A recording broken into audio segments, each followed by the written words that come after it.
এদিকে নির্বাচনের দিন যত ঘনিয়ে আসছে, নারায়ণগঞ্জ সিটি কর্পোরেশনের নির্বাচনের প্রার্থীরা তত ব্যস্ত সময় পার করছেন। পুরো নারায়ণগঞ্জ জুড়ে এখন নির্বাচনের হাওয়া। ভোটারদের মন জয় করতে নানা প্রতিশ্রুতি নিয়ে বিভিন্ন এলাকায় ভোট চাইতে ভোটারদের দাঁড়ে দাঁড়ে যাচ্ছেন প্রার্থীরা।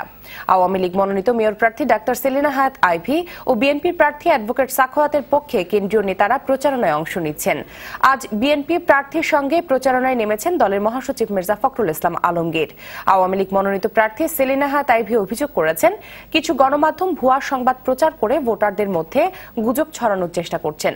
আর বিএনপির প্রার্থী সাখাওয়াত বললেন, তিনি জয়ের ব্যাপারে শতভাগ আশাবাদী।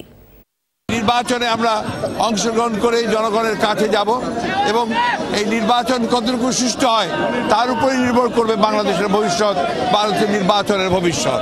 ঐক্যবদ্ধ অবস্থানের ফলে অবশ্যই বাংলাদেশের জনগণ বিজয়ী হবে এবং আগামী দিনগুলোতে অবশ্যই গণতন্ত্র প্রতিষ্ঠিত হবে।